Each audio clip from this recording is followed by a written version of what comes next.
Hey, what's going on, everybody? Mike Strauss back with another interview. This time up, Mr. Adam Piccolotti joins the show for the very first time. He has the biggest fight of his career coming up here at Bellator 220. He'll be fighting Benson Smooth Henderson. Before we get to that chat, you guys know you can find my work at bjpen.com, Low Kick, and of course, Cage Side Press. Don't forget about the YouTube channel, Mike Strauss, Mike MMA. All right, here's my conversation with the Bomb, Adam Piccolotti. Enjoy.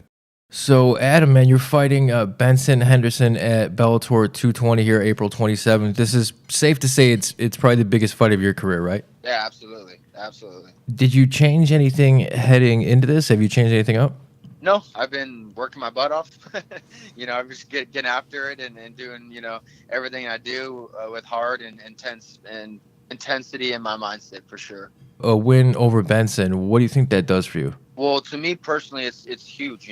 He's somebody that I've always seen it within all the divisions, whether it be WC, UFC, Bellator now, and somebody that's made his name inside of the lightweight division. So beating Benson's just gonna really put that stamp on it and give me that reassurance that I am who I know I am. And who is that? That's the future lightweight champion of Bellator.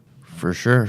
Now, you came up in Dragon House. You kind of developed your talent a little bit more in Bellator here. Your only two losses are to Yamaguchi and Rickles.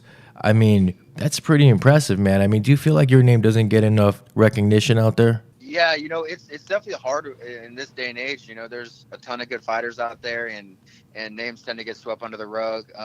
I feel that Bellator's done a great job of promoting me, and I appreciate everything that they do. But it's just about putting fights together, and it's about going out and performing. And I'll own up to the speed bump that I had in 2017, and respectfully, I've moved so far past that. I've grown so much as a person, mentally, physically, technically, and I look to just put together some huge wins. And to make sure everybody knows that, the best fighters aren't in the UFC. There's great fighters there as well, obviously, but it's not just about the UFC.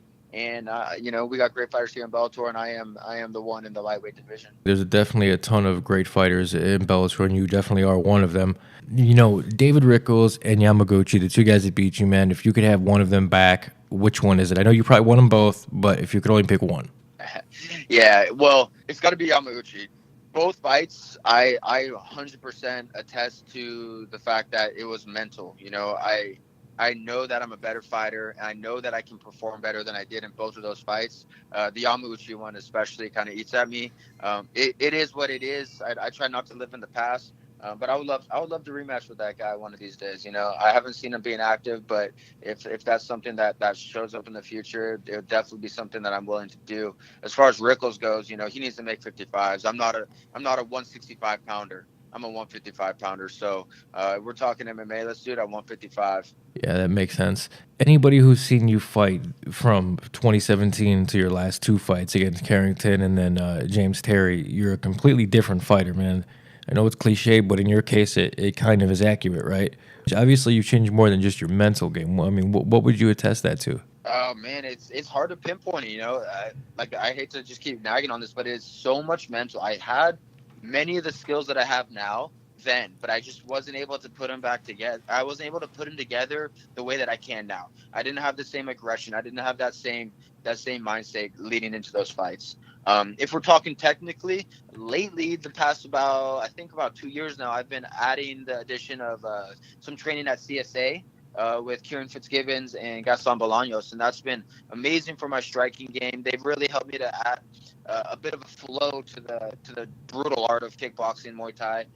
So that's been definitely huge. And then, the ever-evolving game that is mixed martial arts. So my wrestling has been getting better. My jiu-jitsu has been getting better. And again, putting it together is super crucial. So I think I've been getting better at that as well.